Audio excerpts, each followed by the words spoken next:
Now we're going to move on to working with Krishna's energy. And many of you love Krishna. I see smiles already on the face of people. Krishna is known as a very loving, fun God who uses music and dance in order to give his gifts. So he is the God, as Dr. Pillai said, he is fun. Fun is very important for human life. Depression is the other side. We don't want that.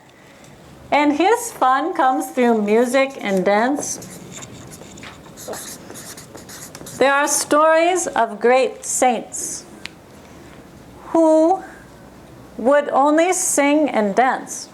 Dr. Pillai would often talk about great saints of ancient times that when they were asked to go to a scholarly debate and to respond to great scholars that had all knowledge, the scholar would ask the saint something and the saint would get up and dance, simply dance.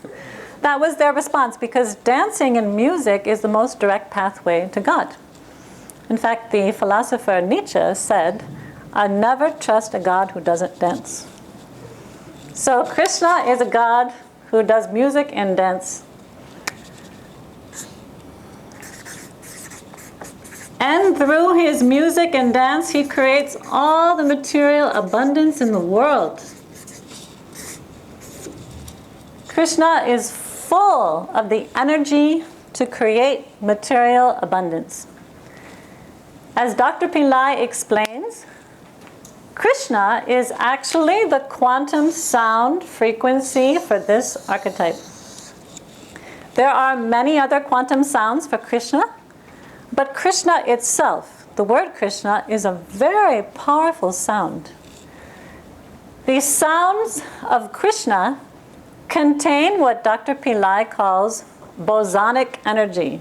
And that's a very big word. But those of you that came to our Mind Science event back in the summer sometime, you know that Dr. Pillai teaches that the Higgs boson can actually be meditated upon, and Dr. Pillai gave a mantra for that, Om Higgs boson, Adi Shivaya Namaha. And that the boson, which is, in a very simple way, it's the fundamental particle that gives mass to other particles. So it's the boson particle that creates matter. And Dr. Pillai explains that the word Krishna contains fantastic bosonic energy. It is totally full of the potentiality to create material abundance in your life. This word will create matter.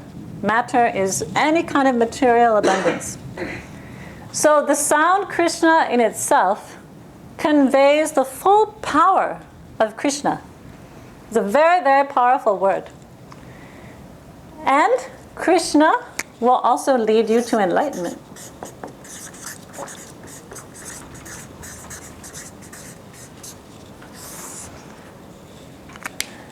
And this is the joyful news, is that Dr. Pillai lately has been teaching about Radha and Krishna, and how this path, when practiced in a certain way, is the highest path towards material abundance and enlightenment through the highest ecstasy, bliss, and joy. So we'll be talking more about Radha, who is Krishna's female counterpart, in the next seminar, so we won't get into that for now. But I just wanted to mention that Krishna, not only will it give you all the joy and fun and happiness, through music and dance, you may be more attracted to music and dance. And it is through the sense of joy that you create the material abundance.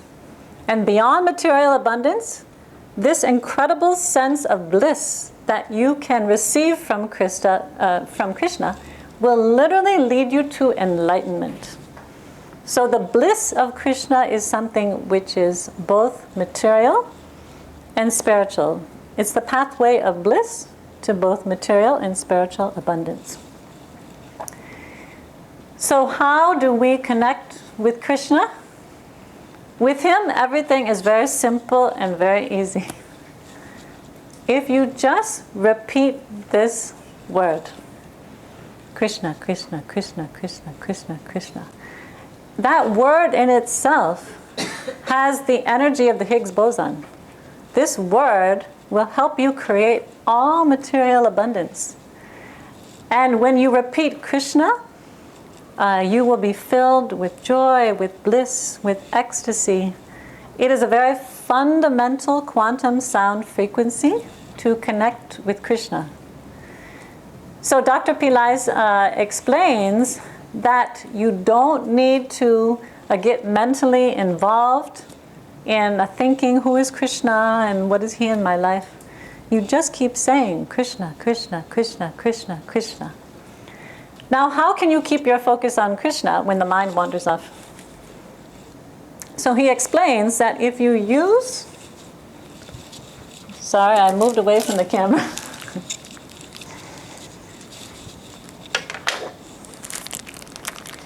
This device, the Tulsi Mala, is the easiest device to keep your attention on Krishna, because the Tulsi bead comes from the Tulsi plant.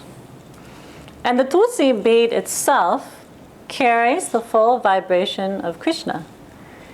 When you hold these Tulsi beads and then either chant out loud Krishna or inwardly chant Krishna, then you can perfectly concentrate on Krishna. Otherwise, if you say Krishna, Krishna, Krishna, if you try and do that day and night, the mind will wander off here and there and everywhere. But when you have time at home and you're in between tasks, or in the morning or in the evening, I don't know if you can use this on the MRT. Maybe if you put it underneath your jacket or something like that. But it's a very powerful way to keep Krishna in your consciousness all the time, is to hold this Tulsi bead. And as you're moving your fingers and you're engaging your mind, that Krishna, Krishna, Krishna, Krishna, Krishna's in your consciousness all the time. Another powerful way to implant any mantra within you and to keep it vibrating always is to use a yantra. I thought there was a Krishna yantra available. Yes. Krishna and Rama. Oh, we have a Krishna yantra. Yeah. Okay. Which is fantastic. So this is a Rama yantra, but we also have a Krishna yantra. And as Dr. Pillai explains, this yantra is a machine that works for you 24/7. And I was talking with someone last week, and they were telling me that they were keeping one of these yantras very near to their head while they were sleeping, and they could not sleep at all because this yantra was putting out a tremendous amount of energy. So these yantras lock the visual diagram of the archetype inside this copper plate, which is then encased in gold leafing. And it is 24/7 sending the energy of the archetype into the environment around you. You can empower this yantra best if every day, as I mentioned earlier, just at least make a commitment to rinse it with water, even plain water. Or use milk or use juice. And then, even if you're not a person who has time for a longer ritual, just put a light in front of it. Use a ghee lamp. And then when you say your mantra, you can either hold it, place it in your right hand, and then put your left hand on top. You can even chant Krishna, Krishna, Krishna, Krishna, holding your yantra like this. Or if you keep this yantra simply next to you while you meditate, the yantra is constantly emanating the power of the sound. So the archetype is locked into the yantra, and it will keep the energy of the archetype more present within your house and within you, because you're connecting with this yantra every day. And the way you connect is to do the ritual, where you either wash it with water, milk, juice, and then show a light. So these devices make it easier in order to keep the sound always going within you. Because As I shared earlier, it's the quantum sound that calls the archetype to you. The archetype will come alive when you keep the sound within you all the time. Like with my experience with KARUPPASWAMY, I could not stop saying that mantra. No matter what I was doing, it was going in the back of my mind. So it called KARUPPASWAMY to me. The same thing can happen with Krishna. So now we're going to do a very simple practice where we'll be focusing on the sounds Krishna so that you can experience his beautiful energy within your heart.